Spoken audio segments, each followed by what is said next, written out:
How can we make a difference? I'm Amy from the Lakes, and I'm here to talk about Second John today, and that's where we're at with our daily readings. We read a chapter a day, and I'd invite you to read all of Second John. It's really great. You know, the news lately has been distressing, to be completely honest. Um, the reports are of what is happening across our nation is really troubling. And what's even more troubling is that we have people and friends in our different spheres that are divided and they're arguing. And there's just this destruction and injustice seems to be ruling the day.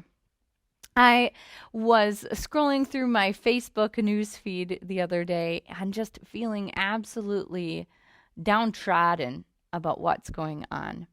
And along with that, just this sort of feeling of inadequacy.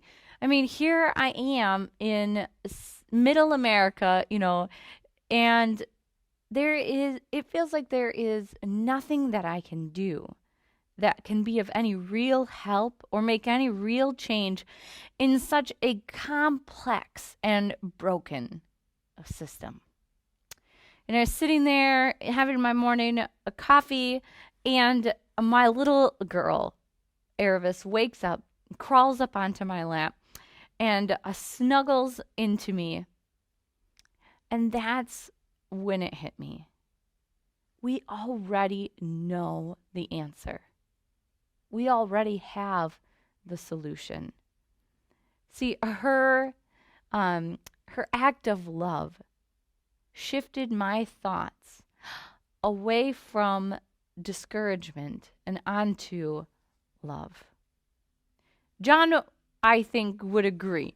And we're going to take a look at 2 John verses 5 and 6, and it says this. And now, dear lady, I'm not writing to you a new command, but one you've had from the beginning. I ask that we love one another, and this is love, that we walk in obedience to his commands. We have been given the solution to the world's problems, and it's love. And it's not just about the people in Minneapolis needing to exercise love.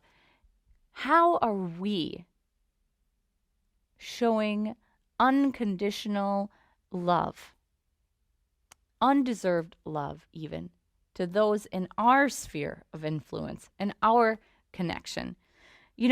We have a very simple but exceedingly difficult instructions from God, right? It's really simple. We need to love God, we need to love others, and walk in the ways of Jesus. And when we do that, it begins to have a ripple effect going out from us. There is nothing that can defeat love. There's nothing that can overcome it. We need to use it to change the world. We start in our neighborhood. So how are we using love? How are we, in practical and tangible ways, loving our neighbors, those people who live near to us that we interact with? How are we loving them? How are we showing them God's love? And what are we doing that's practical and tangible? If you're loving your neighbor in practical and tangible ways, I would love for you to comment and let us know how you're doing that. Inspire others to take action. Let us know, what practical ways are you loving your neighbors? And how can we step into that this week? What could we do this week to show love to our neighbors practically and tangibly in real sort of ways? What can we do? What can we do this week? That's all I have for you today. Keep walking in love.